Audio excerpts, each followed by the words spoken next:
The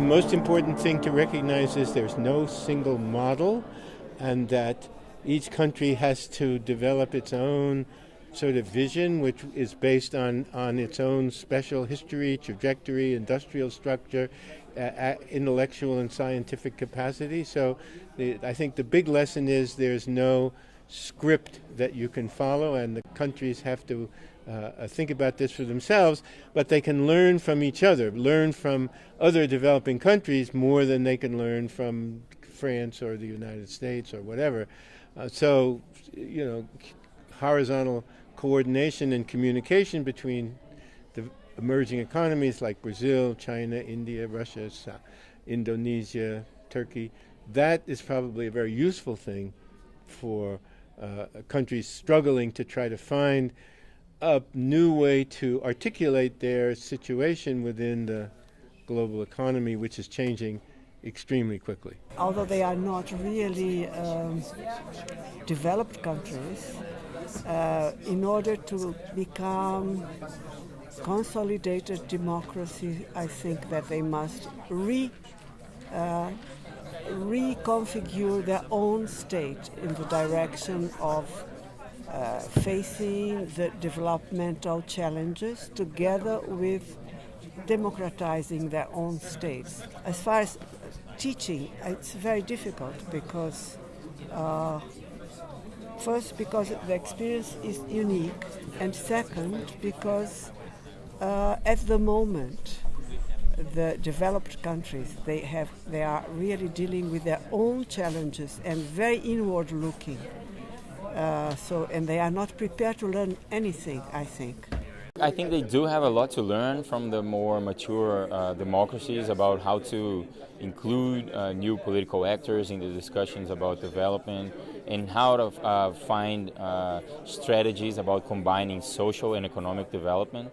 But I also think that there are lessons that emerging economies could teach, and I think those are more related to the experimentation of new forms of participation and inclusion of civil society in the discussion of development projects. We should fight against the idea that there's only one recipe, there's only one capitalism, there's only one way by which the Brazilian should be integrated in this capitalism. So I think this is the first lesson. I mean, we should challenge the very question, the way you propose it.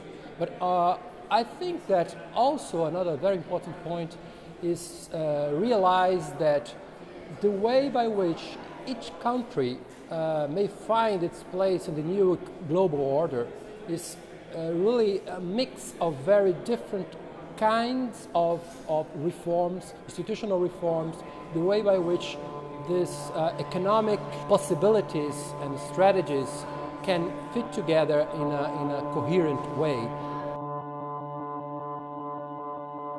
I think the real question is how any country, developing or not developing, fits into the possibilities today's global political economy makes available. And that's as much a question of the relationship between firms, industries, sectors, as it is a relationship between countries. It seems to me the first thing to do is simply map the regulations, the administrative possibilities that distribute the authority to participate in the global economy among a variety of different institutions. Well, they can teach a lot. I think what we've been experiencing regarding development problems, regarding wealth transfer problems, and regarding building institutions to deal with this problem is an experience that other countries didn't have. So I think actually we can do a lot about that. And since the 2008 crisis, I know that different Brazilian institutions have been called to teach how to regulate, for example, financial markets overall in the world. So I think they can teach a lot. We've been looking at it from a lot of different perspectives. Yesterday we heard about the way in which new state institutions or new legal innovations inside of a developing state might have an impact on development. We learning about questions of democracy and democratic accountability in the context of these state institutions and bureaucracies. Today we've been more focused on more traditional questions of development and distribution and the role of corporate law and private actors in constructing the current allocation of resources globally. And I think all of these pieces are pieces of the puzzle, of a complex puzzle with no one solution. I don't think there's one solution for the state, and I don't think there's one solution for the global poor. And so I think one of the things that's really productive out of this kind of interaction and international interaction, and also with a focus on Brazil, is it gives us a window and a concrete way of beginning to think about the relationship of these different, diverse pieces to a concrete place, in this context Brazil, and then to try and generalize out to think about what kinds of lessons we might draw from this experience here in thinking about development in a global context. The developing countries could learn from the developed countries and from developing countries what is working in the law and development or in the governance of development process. It's not necessary to reinvent the wheel to produce good results. The countries could localize and understand what is working in other countries and adapt this technology for their contexts. And on another hand, these countries could teach other countries, mainly the developed countries, that there are many ways to do the capitalism, or there are a variety of capitalisms around the world. So basically, in this multipolar world, developing countries could teach other countries that there are a lot of ways to produce market process, capitalism, and they could contribute to enrich and to enlarge the vision of the global governance that is taking place in the world now. They have a lot to learn. I think that the understanding of what is a viable and sustainable capitalism is itself a disputed and contested area. So we have models of capitalism which are not working too well even in advanced countries, but we have to learn some things from that. What capitalism has achieved in advanced countries is high levels of organizational capability, high levels of productivity, high living standards, but lots of problems of distribution, periodic and deep financial crises, and actually in other areas of welfare, like the environment, distribution, and so on, hasn't done too well at all.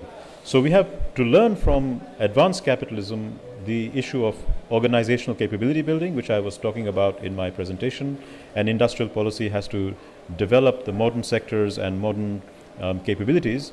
But on the other hand, we need to also innovate and teach and disseminate new ideas of how capitalism can be organized so that it is more broad-based, it is more fair, it involves people who have been excluded from traditional forms of capitalism, which is more welfarist, which is more sustainable. And so these are very big challenges, and you might not even want to call this capitalism, you might want to call this new forms of organizing society, but to the extent that modern productive activity is based on forms which include private ownership, which include some role for the market, which includes modern forms of organization and hierarchy.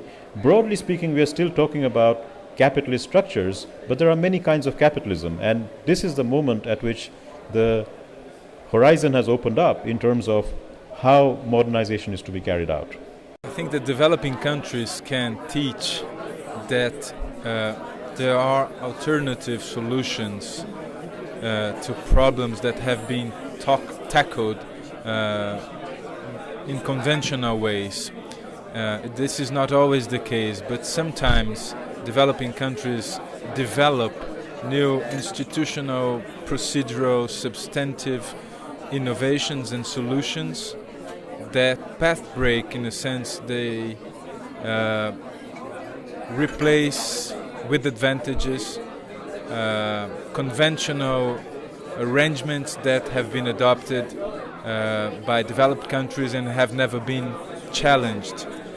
So what I think is that developing countries sometimes, not always again, develop and produce and offer creativity, variability and institutional intelligence for development.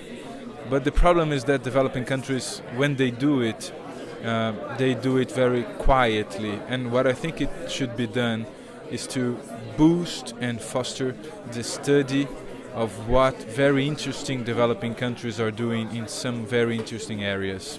Developing countries can absolutely learn from one another and teach one another about the ways that social provision and economic development can best occur, and that most importantly, at least from my perspective as an advocate around income inequality and poverty, that developed countries can also learn from what developing countries are doing and what emerging developed countries are doing.